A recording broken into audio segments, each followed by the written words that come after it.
Saudara Sabda yang berbahagia, selamat berjumpa kembali. Salam sehat, berkah dalam untuk kita semuanya. Semoga hari ini di dalam segala situasi dan perjuangan hidup, Kristus menjadi yang pertama dan utama di dalam hidup kita.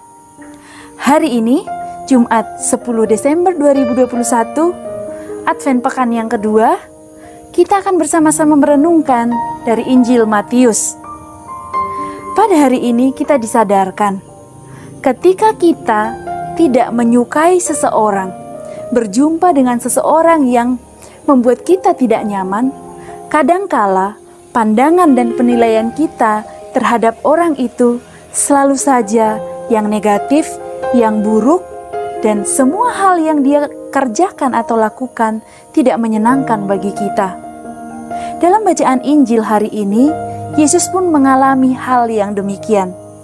Orang Yahudi menolak kehadiran Yesus, sehingga apapun yang dilakukan Yesus itu sesuatu yang salah bagi mereka.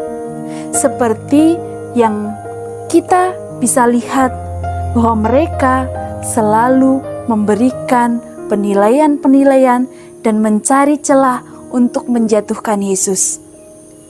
Yesus heran dan juga bertanya tentang sikap orang Yahudi ini, seperti yang kita dengarkan dalam bacaan Injil hari ini. Bagaimana akan kuumpamakan angkatan ini?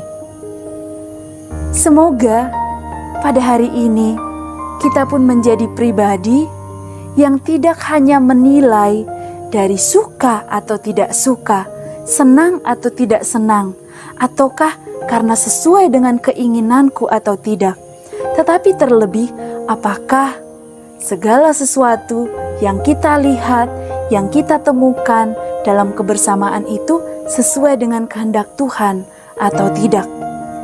Semoga kita tidak seperti orang-orang Yahudi yang memberikan penilaian-penilaian yang jelek terhadap Yesus. Juga dalam hidup sehari-hari, kita berani memberikan penilaian yang tepat, tidak berdasarkan suka atau tidak suka, senang atau tidak senang, atau hanya sesuai dengan keinginanku atau tidak. Jika terjadi demikian, maka kita perlu merenungkan, melihat kembali, apakah kacamata yang kita gunakan sudah tepat untuk menilai orang lain. Apakah itu hanya sepihak seperti yang aku rasakan? Jika hal ini terjadi, mungkin kita perlu memeriksa hati kita. Apa yang membuat kita selalu memberikan penilaian buruk terhadap orang lain? Mungkin ada ketidakpuasan dalam diri kita. Mungkin ada hal-hal, gesekan, kenyamanan yang terganggu dari diri kita ketika seseorang itu hadir dan menjadi bagian di dalam kebersamaan kita. Seseorang pernah mengatakan kepada saya, jika ada gesekan atau ketidaknyamanan di dalam hatimu saat berjumpa dengan seseorang, atau saat berelasi dengan seseorang, atau saat menanggapi sesuatu, maka berhentilah sejenak, telitilah batinmu, dan lihatlah bahwa itu adalah jalan yang diharapkan Tuhan, dan kamu akan bertumbuh ketika mau melihatnya lebih dalam. Pertumbuhan iman kita akan terlihat, akan tampak ketika kita mau melihat ketidaknyamanan di dalam diri kita, mengolahnya dan memperbaiki hidup kita. Tidak melulu mempermasalahkan atau menilai negatif terhadap orang lain. Semoga hari ini kita menjadi tanda berkat melalui ucapan, perbuatan, tingkah laku, sikap, dan seluruh diri kita. Berkah dalam.